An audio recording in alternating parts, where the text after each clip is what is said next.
table's fun, but like, editing's fine. Editing's because I'm like leaning on it and doing things, but if I'm trying to type, it's like, I thought this was a good idea. It was not.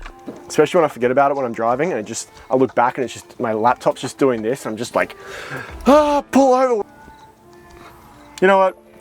Let's just dive right in on this. So the first shot is that static shot. So you're gonna set the drone up and just let it sit still. And you're just gonna create like a moving picture almost. So just imagine looking down at a waterfall or a coastline, or setting the drone up really high and just looking at a landscape, but not moving, but just having the static image. Or another one to think about is just having a static image and then having something cruise through it, have the subject actually moving through, like these tugboats and the speedboat there. Greenland was off the charts. I did, however, crash my drone a few times and flew it into a snowstorm.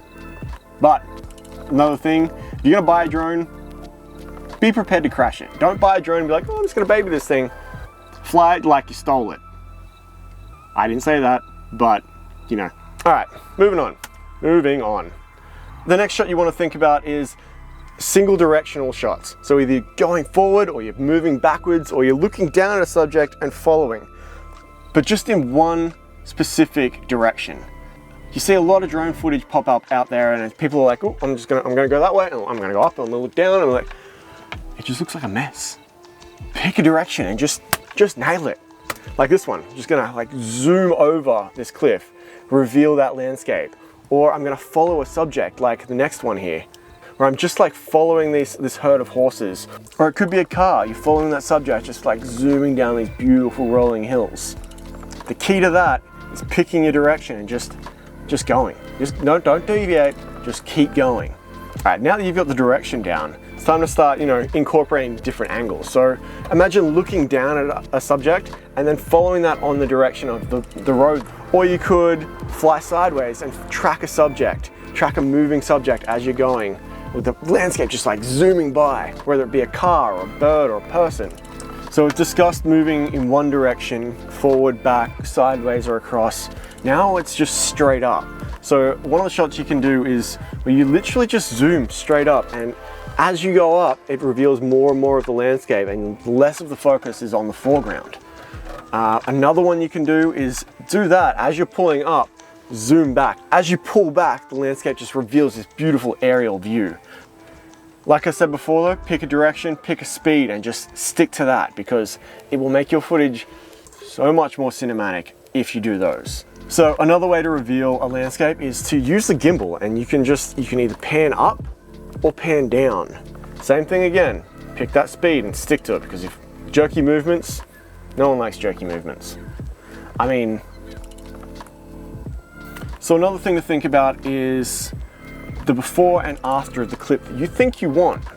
When you're editing, a lot of the time you'll be like, oh, I wish that I went just a little bit further and just kept going, just kept recording. A lot of the times you'll be like, oh, I want to speed ramp that, and you'll speed ramp and you'll be like, oh, I could have gone further. I could have gone a little bit further out, and it would have been just a little bit more epic. So something to think about is to just go a little further, just push a little further and keep recording.